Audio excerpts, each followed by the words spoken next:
stagecoach rattled through the dusty western plains as if carrying the weight of 100 miles of heartbreak. And when it finally creaked to a halt in the center of Willow Bend, the townsfolk turned their heads like prairie dogs sensing a storm. The driver hopped down tiredly and opened the door.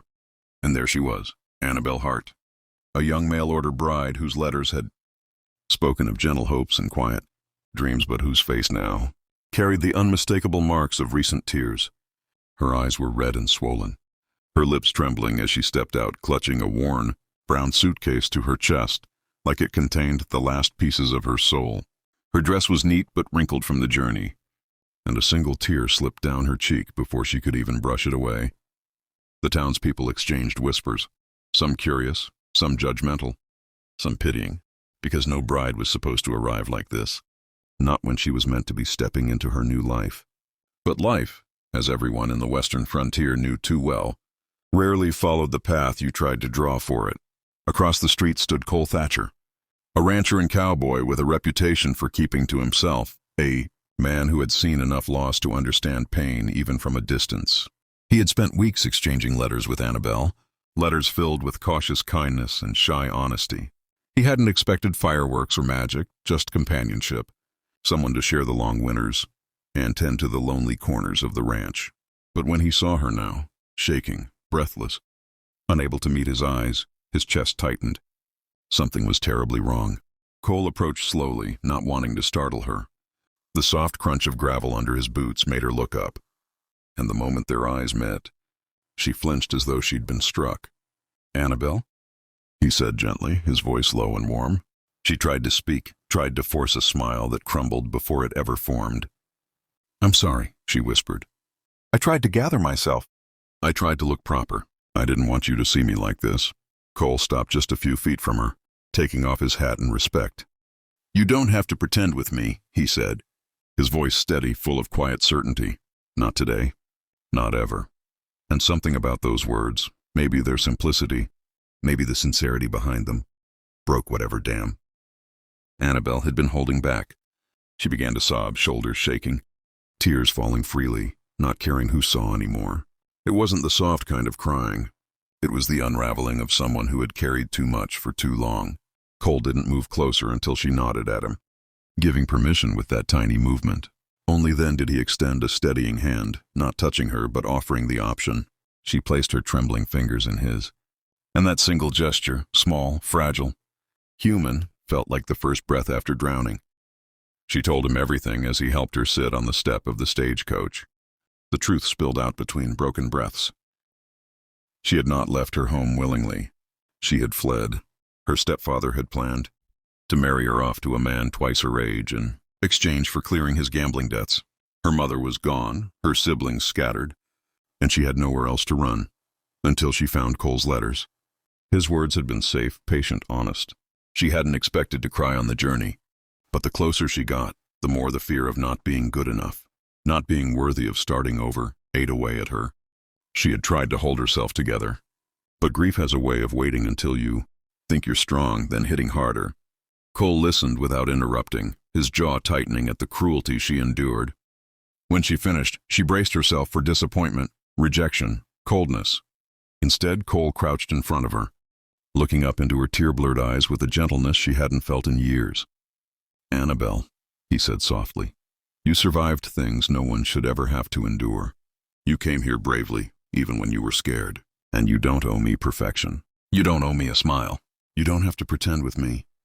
She swallowed hard, shocked by the kindness. The people watching eventually drifted away, losing interest once they realized this wasn't gossip, but something fragile and private. Cole picked up her suitcase and offered her his arm. "Let me take you home," he said. The word home hit her like a warm wind, something unfamiliar yet strangely promising. She hesitated for only a heartbeat before placing her hand in the crook of his arm. When she looked up at him again, he wasn't smiling, just watching her with the steady, grounding presence of someone who understood what brokenness looked like and didn't run from it. And as they walked toward his horse and wagon, Annabelle felt something she hadn't felt in years. Not joy, not peace, but possibility. A small, flickering possibility that maybe, just maybe, her future wouldn't be written by the cruelty of others anymore. She didn't know what waited for her on the Thatcher Ranch. She didn't know who she would become in this vast, raw land of dust and sunrise. But she did know one thing. This cowboy was not the kind of man who demanded masks. And for the first time since she left home, she breathed deeply enough to let hope settle in her chest. The wagon wheels hummed over the dirt road as Cole guided Annabelle away from the staring eyes of Willow Bend and toward the quiet stretches of Thatcher Ranch, where the golden fields rolled gently beneath the setting sun like waves on a dusty sea. Annabelle sat beside him, hands clasped tightly in her lap, her tear-stained face turned away as though ashamed to let him see the vulnerability still trembling inside her. Cole didn't push her to talk, didn't fill the silence with questions or pity. He simply let the calm hum of the land speak for him, offering her a space to breathe in a world that had never given her that before. When they arrived at the ranch, Annabelle hesitated at the sight of the small, warm-looking homestead, its wooden porch, the hanging lantern swaying lightly in the breeze, the smoke curling gently from the chimney. "This is yours?" she whispered. "Ours," Cole corrected softly, surprising her. "If you choose it to be." Her eyes widened, startled not by the offer but by the respect threaded through every word he spoke. She had never been given a choice before. Cole led her inside, where the home smelled faintly of cedar and bread from earlier that morning. A tidy space, nothing fancy, but everything placed with care. He poured her a warm cup of herbal tea and sat across from her rather than beside her, giving her space, letting her settle in her own time. Annabelle sipped slowly, her hands no longer trembling quite as badly. "I thought you'd be angry," she finally murmured. "I came here broken. I didn't come with joy or excitement like a bride should." Cole leaned back slightly, his gaze steady and unwavering. "A bride should come honest," he said. "And you came more honest than most." His words sank into her like warm water seeping into cold soil. For the first time since she boarded that stagecoach, she felt her body unclench. Still, fear lingered like a ghost. "What if I'm not what you expect?" she whispered. "What if I can't be the woman you want?" Cole shook his head gently. "Annabelle, I didn't ask for a perfect woman. I asked for a partner, someone willing to try." He paused. "And someone worth trying for." That night, Cole showed her the small room he had prepared. A soft bed, a quilt he'd folded carefully, a window overlooking the fields.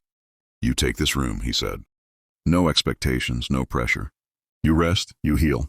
We go at your pace." Annabelle swallowed hard, overwhelmed by the kindness. No man in her past had spoken to her without demanding something in return. "Why are you being so gentle with me?" she asked quietly, her voice barely more than a breath. Cole's eyes softened with an ache older than she knew. "Because when my wife passed years ago, I learned something important. People break easier than they pretend to. And healing never comes from force." Annabelle blinked, surprised. He had been married once. She wanted to ask more, but he didn't offer details, and she didn't push. Instead, she watched him step back from the doorway, tipping his hat softly before leaving her to rest. In the following days, Annabelle moved through the ranch like someone relearning how to exist. She helped feed the chickens, brushed down the horses, and even sat with Cole on the porch in the evenings as the sun bled into the horizon. She laughed once, soft, shy but real, and Cole nearly dropped the mug he was holding because he'd never heard anything quite so beautiful. Slowly, she began to trust him enough to share more of her past. The shadows she carried, the guilt she felt for leaving her family behind even though she had no other choice. Cole listened the way a man listens when he knows how fragile a soul can be. Not once did he judge her. Not once did he rush her. He simply stayed, and in that staying he gave her something she had never known: safety. But the peace didn't last without challenge. One afternoon a rider arrived at the ranch, a tall, sharp-eyed man with a cruel smirk. Annabelle recognized instantly as her stepfather's hired hand. Fear surged through her like ice. The man dismounted with a threat in his smile. "The girl belongs back home," he said, spitting on the dirt. "Her stepdaddy ain't done with her yet, and he says she owes him." Annabelle froze, terror locking her breath. Cole stepped between them without hesitation, his voice low but deadly calm. "She doesn't owe him a damn thing. You ride back and tell your boss that she's under my protection now," the man sneered. "You think the law's gonna be on your side, cowboy? She's family property." Cole's jaw clenched so hard his teeth nearly cracked. "She's a human being," he said, voice turning flint-like. And she's free now. When the man reached for his gun, Cole's revolver was already drawn, faster, steadier, colder. "Leave," he said, "or Willow Bend will be picking out your coffin." The man read the truth in Cole's eyes and backed away, cursing as he rode off. Annabelle collapsed to her knees the moment he disappeared. "You shouldn't have done that," she cried. "He'll come back. They'll all come back." Cole knelt beside her, lifting her chin gently. "Annabelle, I don't want a life where you spend every day looking over your shoulder. If they come, they'll face me, and I won't let them take you." His certainty, his protectiveness wrapped around her like armor she'd never had. She felt her heart shift, just a little, just enough. Weeks passed, and bit by bit, the ranch felt less like Cole's home and more like theirs. One evening, as the sky blushed with the colors of fire and honey, Annabelle stood beside Cole on the porch, her hands steady for the first time. "Why me?" she asked quietly. "Why choose someone so damaged?" Cole looked at her as though seeing the sunrise for the first time. "Because you're not damaged," he said. "You're brave. You came here even when the world tried to break you. That's the kind of woman a man builds a life with." Tears filled her eyes. Again, but this time they weren't from sorrow. They were from becoming whole. And when she finally reached for his hand, placing her fingers over his, Cole didn't speak. He didn't need to. The warmth of her touch said everything. She was choosing him too. Not out of fear, not out of desperation, but out of a new, growing truth. This ranch was her refuge, and this cowboy, with his quiet strength and unwavering patience, was the first man who ever saw her heart without asking her to pretend. And as the evening breeze carried the last light of day across the fields, Annabelle whispered the words she never thought she'd say again. "I think I'm home."